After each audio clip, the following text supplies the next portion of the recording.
Mesdames et messieurs, bonjour et soyez les bienvenus dans cette nouvelle édition de votre journal de 15 h au sommaire de l'actualité. La nouvelle représentante résidente du PNUD, Madame Barbara Manzi, a été reçue par le Premier ministre.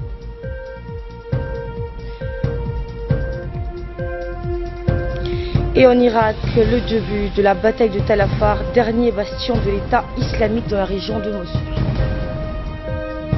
Nous sommes le dimanche 20 août 2017. Bonjour. Les attaques survenues en Espagne condamnées par le chef de l'État, le président de la République Ismaël Omar Guelleh, a adressé hier un message de solidarité et de compassion au roi Philippe VI d'Espagne, dont le pays a été le théâtre d'une double attaque terroriste. Dans son message, le chef de l'État a condamné avec force la violence abjecte, terroristes et criminels dirigés contre l'Espagne, qualifiant les auteurs de cette tragédie d'agents à la solde triste à projet. Le peuple et le gouvernement de Djibouti se joignent à moi pour manifester leur soutien et sympathie à la nation amie espagnole dans cette difficile épreuve, a écrit le président Guelleh. Aux yeux du chef de l'État, les nations libres sont plus que jamais assignées à relever le défi pour contrer le terrorisme. Le président Guelleh a plaidé pour une étroite et intense collaboration entre les services de renseignement et de sécurité afin que triomphe de l'État de droit sur le diktat du terrorisme et de l'extrémisme. Je forme le vœu sincère pour que l'Espagne surmonte rapidement cette tragédie et vienne à bout de ceux qui cherchent à nuire sa stabilité et à sa sérénité, a souligné le chef de l'État. Il a enfin exprimé ses sincères condoléances aux familles, proches et amis des victimes et blessés de ces attaques terroristes. Un message similaire a également été envoyé au chef du gouvernement espagnol, Mariano Rajoy. L'Espagne a fait l'objet, jeudi on le rappelle, d'une double attaque terroriste ayant causé la mort d'une quinzaine de personnes et fait une centaine de blessés. Actualité à Djibouti, visite de Madame Barbara Manzi, représentante résidente du PNUD à Djibouti. Elle a été reçue en audience par le Premier ministre Abdelkader Kamel Mohamed. L'entretien a porté essentiellement sur les activités et les programmes mis en œuvre par le système des Nations Unies à Djibouti. L'entretien a vu la participation du directeur du cabinet, M. Youssoufa Aouled, et des conseillers du Premier ministre, ainsi que donc la représentante du PNUD a exprimé sa satisfaction d'être à Djibouti et a exprimé son enthousiasme de travailler davantage avec le gouvernement djiboutien. Elle a par ailleurs indiqué la générosité du peuple djiboutien et de son gouvernement pour l'accueil réservé aux réfugiés yéménites dans le pays. Elle a néanmoins souligné que la situation humanitaire du conflit yéménite et ses lots des problèmes peuvent engendrer donc des impacts sur les problèmes économiques et sociaux de la République de Djibouti. C'est pourquoi nous serons du côté du gouvernement pour apporter les aides et renforcer nos partenariats.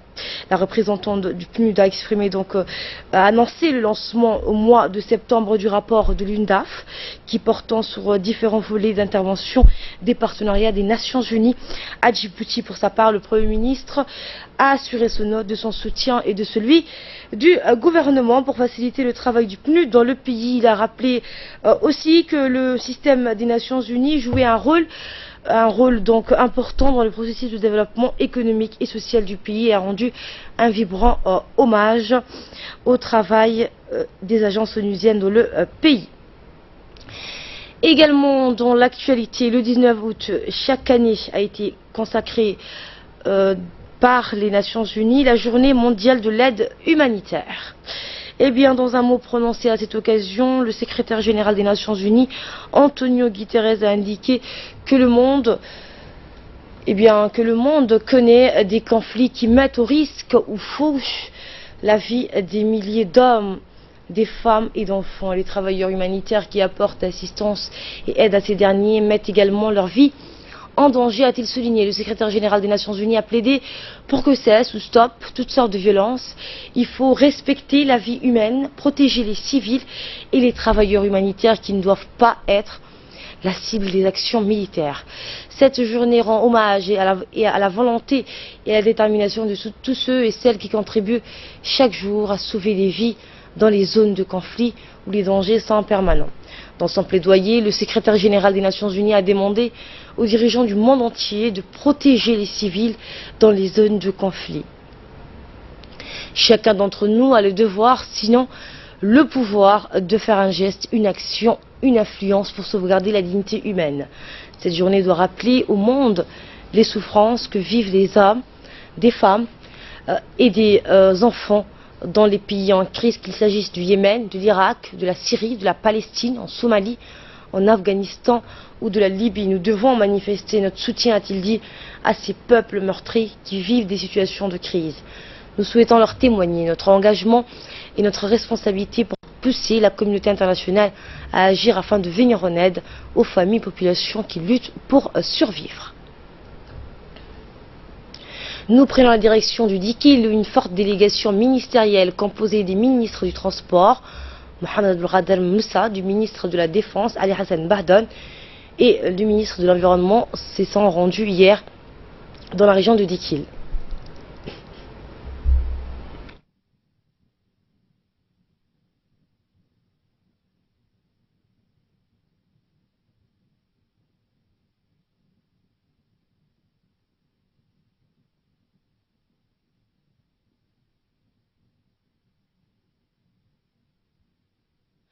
Eh bien, cette délégation a tenu une réunion de concertation avec les autorités administratives et coutumières de la région. À son arrivée à Dikil, la délégation ministérielle a été accueillie par le préfet de la ville de l'unité, Mohamed Chekho, par le président par intérim du conseil régional, Ebo Mohamed, et par le chef de corps des forces armées positionné à Dikil, le colonel Idriss Omar El-Aye. Lors de la réunion, les discussions ont essentiellement porté sur la cohésion sociale, dans le cadre du dialogue permanent poursuivi entre le pouvoir exécutif et les autorités régionales. Opération d'élimination du matériel électrique contrefait. Le ministère de l'Énergie, chargé des ressources naturelles en étroite collaboration avec les services des douanes, de la gendarmerie et les agents de l'EDD, ont mené une opération coup de poing contre les importateurs d'équipements électriques de mauvaise qualité ou contrefaits. Qu'il s'agisse de disjoncteurs de fils ou câbles électriques, d'ampoules, la plupart des quincailleries regorgent de ces matériels à bas prix mais de mauvaise qualité. Ces équipements peuvent causer d'importants dégâts allant jusqu'à provoquer des incendies des demeures en bois.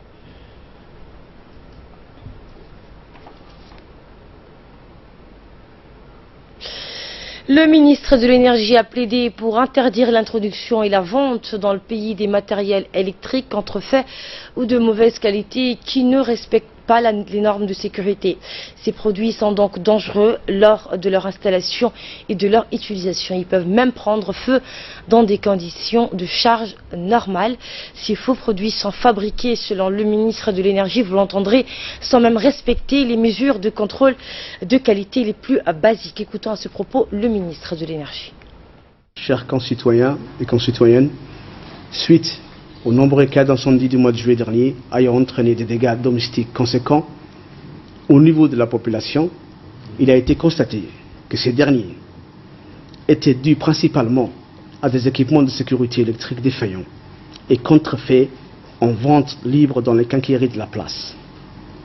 À cet effet, le ministère de l'Énergie chargé des ressources naturelles, en collaboration avec la douane du ministère du Budget et la Gendarmerie nationale, ont entrepris hier samedi 19 août 2017 une opération de ratissage des équipements électriques de contrefaçon disponibles et en vente libre dans les différents quincailleries de la place. Une quantité importante d'équipements électriques de contrefaçon composés de DPN, disjoncteurs différentiels et autres équipements électriques de contrefaçon ne répondant pas aux normes internationales de sécurité ont été saisies et sera bien sûr détruite. Le ministère de l'Énergie met en garde les importateurs, distributeurs ainsi que les entreprises de construction contre l'utilisation des équipements de sécurité électrique contrefaits et qui ne sont pas aux normes internationales. Tout constat de contravention à ces mesures entraînera une saisie immédiate de ces équipements au niveau des importateurs et des distributeurs aussi. Et les contrevenants seront poursuivis en justice. Le matériel saisi par la suite sera détruit immédiatement. Ainsi, et en conséquence, j'exhorte mes concitoyens à éviter les dits matériels et les encourage à adopter une attitude responsable face à l'usage des matériels à risque pour leur vie et leurs biens. Allez, un mot en sport. Sous l'égide du secrétariat d'État à la jeunesse et au sport, la Fédération djiboutienne de cyclisme a clôturé hier au stade Gouled une formation mécanique sur les montages et de remontage des vélos. Cette formation a été initiée par un bénévole de l'armée française, Florent Ferrero. Elle a permis à une vingtaine des jeunes des différents clubs de cyclisme de mieux comprendre les techniques de maîtrise des différentes composantes mécaniques d'un vélo. À travers cette formation, les jeunes bénéficiaires pourront désormais assurer les réparations en atelier, le travail de montage, poser les diagnostics et effectuer les entretiens périodiques des vélos. La formation s'est clôturée par une cérémonie de remise des attestations pour les stagiaires en présence du secrétaire général du secrétariat d'État à la jeunesse et au sport, Mohamed Ahmed Falah, et du président de la Fédération djiboutienne de cyclisme, M. Hassan Samir Sougé, et plusieurs membres de la Fédération. À noter également que la Fédération internationale du cyclisme a octroyé un don à la Fédération djiboutienne de cyclisme. Ce don est composé d'une dizaine de vélos de normes internationales, des maillots, ainsi que des chaussures spécialement conçues pour la discipline. Ce don est estimé à quelques 5 millions de nos francs. Écoutons justement le bénévole de Djibouti. Donc actuellement, c'est vrai qu'on est une jeune fédération qui est en plein développement. Cette année, pour la première fois, on a participé au championnat d'Afrique et Djibouti a eu des résultats plus qu'honorables puisqu'on a eu un top 30 dans le contre-la-montre individuel avec Abdek Kéré Osman et l'équipe de Djibouti au contre-la-montre par équipe a obtenu la 11e place sur 25 pays africains. Donc pour une première, moi j'estime que c'est pas trop mal. La semaine prochaine, on va participer au tour du Mélès Zenawi en Éthiopie. Donc là, le niveau sera un peu plus relevé que le championnat d'Afrique parce qu'il y aura des coureurs qui ont participé au Tour de France. Tout à fait autre chose pour refermer ce journal, cette séance de réflexion entre les gardes-côtes djiboutiennes et la coopération japonaise, la GK. Cette séance a été présidée par le colonel Waïs Omar Borré, le président de la GK à Djibouti, Monsieur Sassadat. Ce dernier visait à mettre en place un plan d'atelier commun sur le renforcement des capacités donc de la CCD. Pour cela, la garde-côte djiboutienne a eu l'occasion de présenter les différentes sécurités maritimes afin d'améliorer l'organisation et la gestion des ressources humaines et renforcer les capacités des personnels chargés de la planification des moments donc des bateaux, enfin les patrouilles, les entretiens de réparation, la maintenance des bateaux, etc. Eh bien, les différentes formations effectuées au Japon offrent toujours à nos stagiaires une occasion d'acquérir des nouveaux modes de vie et des connaissances au niveau de la sécurité et la sûreté maritime, a-t-il déclaré. Écoutons justement le colonel Waïs Omar Borré.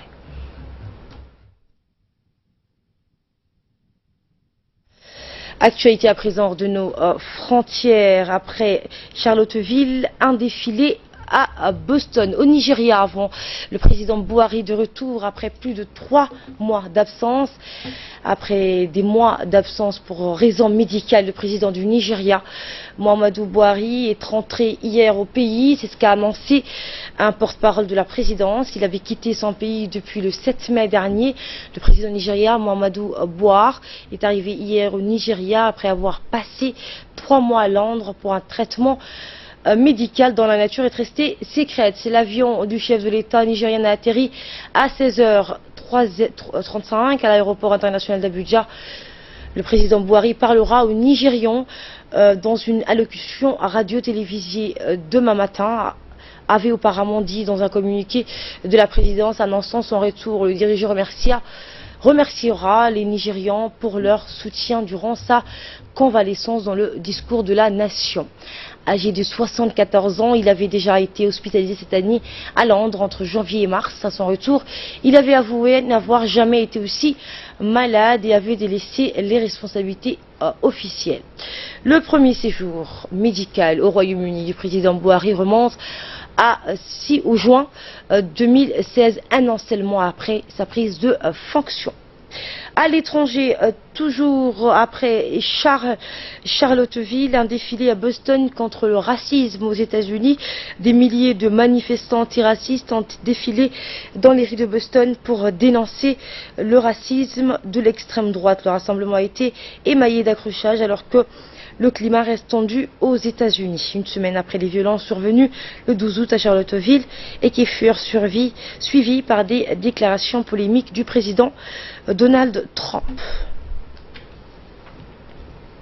Je vous le disais, autant titre en Irak, le Premier ministre irakien Haïder al-Abadi a annoncé dans la nuit d'hier le début de la bataille pour reprendre au groupe djihadiste l'État islamique l'un de ses derniers bastions, la ville de Tel Afar dans la province septentrionale de Ninive. Et bien, comme à chaque fois que l'assaut est lancé par les forces irakiennes soutenues par la coalition internationale anti-djihadiste, M. Abadi, commandant en chef des forces armées, s'est exprimé à la télévision revêtu d'un uniforme militaire noir. Et bien, Tel Afar, à 70 km de l'ouest de Mossoul, en direction de la Syrie, déchirée par les violences depuis 6 ans, avait été prise par le groupe ultra-radical en juin 2014 lors de sa progression fulgurante à l'issue de laquelle il avait tenu jusqu'à près d'un tiers du territoire irakien. C'est le journal de la rédaction. Merci à la régie, à l'ensemble des équipes qui l'ont réalisé, à vous de nous avoir suivis. Je vous retrouve dans une poignée de minutes pour le focus. Restez avec nous.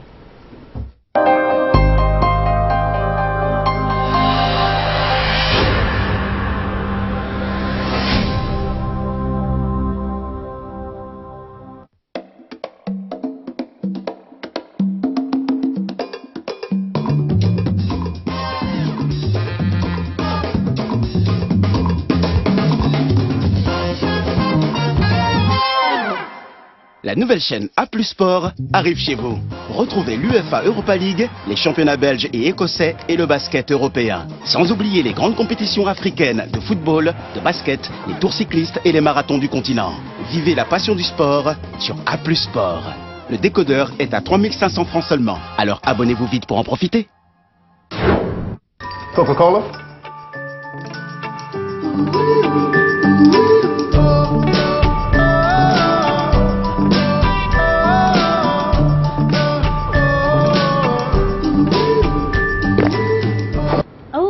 C'est le Happy Hour. Alors, vous avez gagné un Coca-Cola gratuit. Mais il faut le boire ici.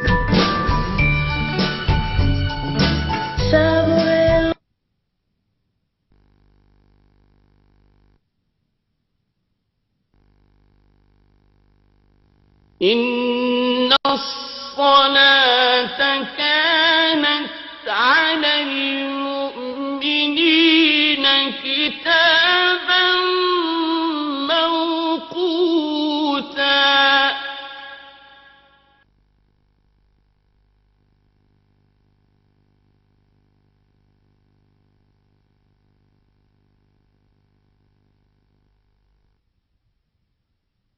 Allahu Akbar, Allahu Akbar. Allahu Akbar, Allahu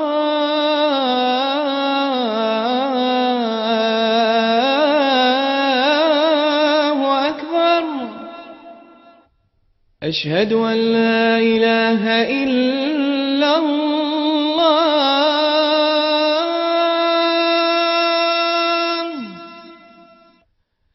أشهد أن لا إله إلا الله.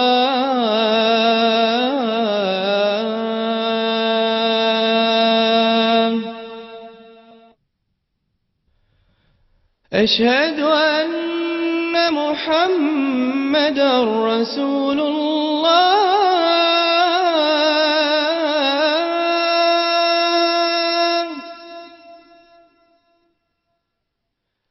أشهد أن محمد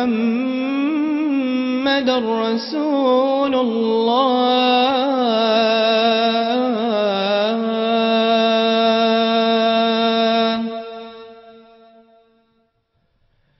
حي على الصلاة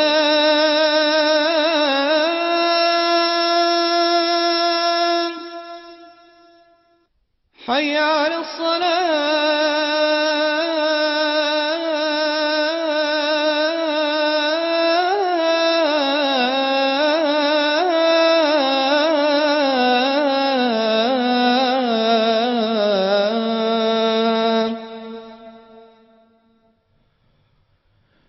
حي على الفلاح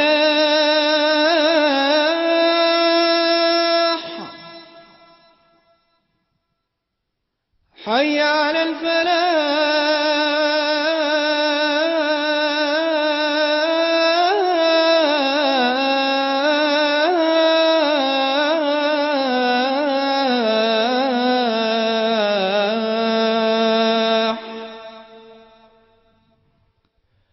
الله أكبر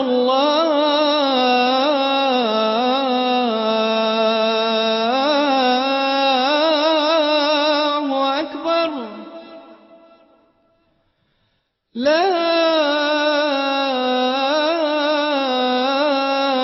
إله إلا الله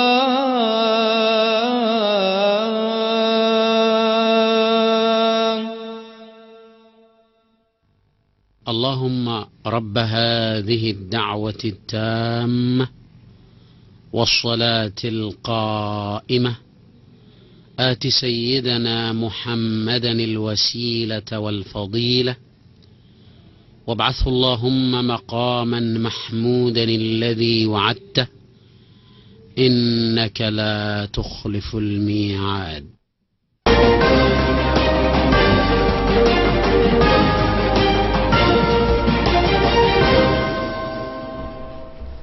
Place maintenant au focus. Alain Abdiaye, bonjour. Bonjour Asma. Et ce focus nous emmène au Burkina Faso avec cette marche silencieuse contre la barbarie. Et c'est pour démontrer que les Burkinabés s'opposent au terrorisme. Et bien donc plusieurs centaines de personnes ont effectué une procession sur près de 1,5 km baptisée Burkina Debout. Près d'un millier de personnes ont marché en silence hier à Ouagadougou pour dire non à la barbarie, vous l'avez dit, sur l'avenue Kwame Nkrumah, principale artère de la capitale burkinabé et théâtre d'une récente attaque qui a fait au moins 18 morts. Alors, donc à l'appel de la société civile, des personnalités culturelles et politiques, des hommes d'affaires et des leaders religieux, plusieurs centaines de personnes majoritairement vêtues de t-shirts blancs frappés donc du message non à la violence ont effectué cette procession de 1,5 km baptisée également Burkina Debout, et ceci donc intervient suite donc aux attentats meurtriers qui a frappé donc Ouagadougou, la capitale la deuxième ville donc du Burkina Faso. Au cours de la marche encadrée par un important dispositif sécuritaire, ils ont brandi des banderoles où l'on pouvait dire donc hommage aux victimes de l'Igno au Mini. Le Burkina reste debout contre la barbarie, pour la démocratie et la paix, non au terrorisme au Burkina Faso. Avant donc de se disperser, à la fin du recueillement, les participants à la marche ont entonné point levé l'hymne national en guise de résistance au terrorisme. Merci Ali Abdoulaye, merci à vous et bon après-midi à toutes et à tous.